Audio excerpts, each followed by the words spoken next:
একটা ছুটে গেছে নিজস্ব অর্থায়নে, এটার জন্য কারো কাছ থেকে টাকা নিতে হয়, নিজস্ব অর্থায়নে এটা করা সম্ভব। মানে একটা মানুষের যে দেশপ্রেমিক ক্যারেক্টার, চরিত্র ফুটে উঠে কি করে তার কাজের মধ্যে দিয়ে। জিয়াউর রহমান তার কাজের মধ্যে দিয়ে তিনি যে দেশপ্রেমিক, তিনি যে জাতীয়তাবাদী, সত্যিকারের জাতীয়তাবাদী, এটা ফুটে উঠেছে তার এইসব কাজের মধ্যে দিয়ে। এই যে আপনারা যে প্রযুক্তির কথা বললেন, এই প্রযুক্তির যে ব্যবহার, এই প্রযুক্তির ব্যবহার তিনি কিভাবে করেছেন দেখুন। আগে রংপুর থেকে কুড়িগ্রাম যেতে সারা রাত লাগতো। আমার দেশের বাড়ি কুড়িগ্রাম, আমার মনে আছে পাকিস্তান আমল তারা ইয়েতে ট্রেনে করে একবার আপনার খুব ধীরে ধীরে ধীরে ধীরে সেই ট্রেনটা চলতো এবং কুড়িগ্রাম গিয়ে পৌঁছাতাম এবং সারা রাত লাগতো। শহীদ জিয়াউর রহমান, মানুষের যদি আইডিয়া থাকে অল্প সময়ের মধ্যে কিন্তু অনেক কিছু মানে ওলট পালট করে দেওয়া যায়, উন্নয়ন উৎপাদনে করে দেওয়া যায়।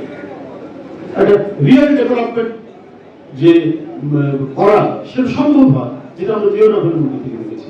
দেখুন এই যে সারা রাত লাগতো একটা মানে রংপুর থেকে কুড়িগ্রাম যেতে ট্রেনে করে, সেখানে কি করলেন যে তিস্তা ব্যারেজের মধ্যে দুই দিকে কাঠ ফেলে দিলেন, রেল লাইনের দুই ধারে কাঠ, একই সাথে ট্রেনও যাবে এবং গাড়িও যাবে, বাস ট্রাক সব। সেটা লাগতো যখন এটা তিনি করে দিলেন তার সময়, তখন লাগতো মাত্র 45 মিনিট থেকে 1 ঘন্টা। তার সময় কত কমিয়ে নিয়ে আসে। প্রযুক্তির কাজ হচ্ছে তো আমাকে মানে ইন্টারাকশন বাড়ানো, মিথস্ক্রিয়া বাড়ানো। এই যে আজকে যে আমরা আইটির কথা বলি, যে গোটা বিশ্বকে একটা ভিলেজ বানাচ্ছে, এই যে মানে নানাভাবে আমরা আজকে আইটির উপর নির্ভরশীল হচ্ছি, সেটা তো ধারাবাহিকতা, মানে প্রযুক্তির উপর নির্ভর করা এবং প্রযুক্তিকে মানব কল্যাণের কাজে লাগানো।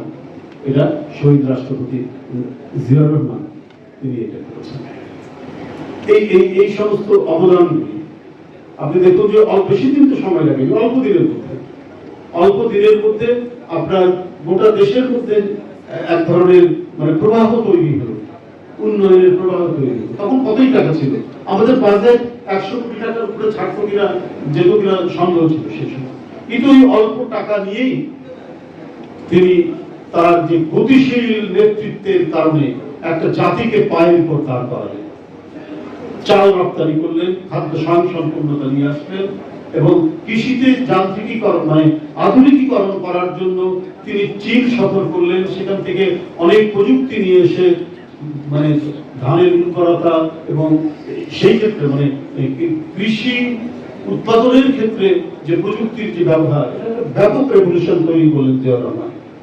করার কারণে কমপক্ষে আর দুর্ভিক্ষের রিপিটেশন হলো না। এরপরে অনেক সরকার এসছে, কেউ আর দুর্ভিক্ষের মধ্যে পড়েনি। তার মূল কাজটাই করলেন জিয়াউর রহমান। এবং এটার জন্য কি লাগে, তৃণমূলে লাগে আপনার ফিন্যান্স, রুরাল ফিন্যান্স না হলে কৃষি টিকবে না এবং এটার কারণেই দুর্ভিক্ষের মানে পুনরাবৃত্তি ঘটে। আমি কৃষি ব্যাংকের চেয়ারম্যান হয়ে আমি হতবাক হয়েছি। আমরা অনেক ঘটনাই জানতাম না, অবদানের নানা দিক জানতাম না। তিনি ক্ষমতায় এসেই প্রথম